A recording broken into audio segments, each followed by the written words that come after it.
Unique design গলা সেলাই tips এর জন্য আমাদেরকে ডাইরেক্ট বডিতে মাপ অনুযায়ী গলা কাটিং করে নিতে হবে। এরপর 2.5 ইঞ্চি চড়া একটা পট্টি কাটিং করে নিতে হবে। পট্টির লম্বা থাকতে হবে 9 থেকে 10 ইঞ্চি এবং পট্টিতে এই নিয়মে ফিতা বসিয়ে ফিতাগুলো আমাদের কাটিং করে নিতে হবে। তো এই ফিতাগুলো আমাদের পর্যাপ্ত পরিমাণ কাটিং করে নিতে হবে। প্রথমে এক কালার ফিতা এই নিয়মে সুন্দর করে আমাদেরকে পট্টিটাতে সুন্দর করে একটার পর একটা বসে নিতে হবে।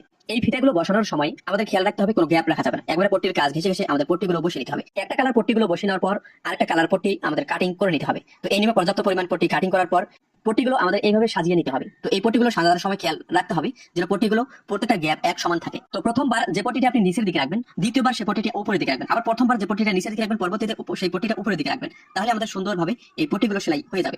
এরপর চারপাশ আমাদের সমান করে কাপড়টা কাটিং করে নিতে হবে। এরপর নিচের রাউন্ড শেপ করে নিতে হবে। নিচের দিকটা এভাবে গোল করে কাটিং করে নেওয়ার পর বাইরের দিকটা আমাদের এক সমান করে সেলাই দিয়ে দিতে হবে।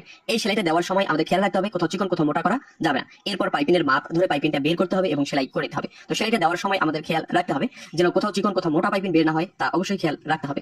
এই নিয়মে সুন্দর করে ডিজাইনটা সেলাই করে নেওয়ার পর বোর্ডের পাটের উপরে এই ডিজাইনটা এভাবে সুন্দর করে বসে নিতে হবে এবং চারপাশ সেলাই করে আটক করে নিতে হবে। তো এই সেলাইটা দেওয়ার সময় বোর্ডের মাঝের সেন্টারটা যেন ঠিক থাকে তা খেয়াল রাখতে হবে। এরপর গলার পাইপিনটা সেলাই করে নিতে হবে। তো বোর্ডের পাটের উল্টা দিকে গলার পাইপিনটা আটক করে নিতে হবে। তো পাইপিনের কাপড়টা হালকা টান রাখতে হবে। এরপর পাইপিনটা ভেঙে সেলাই করে নিতে হবে। তো আপনি যদি আমার এই পেজে নতুন হয়ে থাকেন পরবর্তী ভিডিওগুলো দেখার জন্য পেজটা ফলো করে সাথে থাকুন। ধন্যবাদ।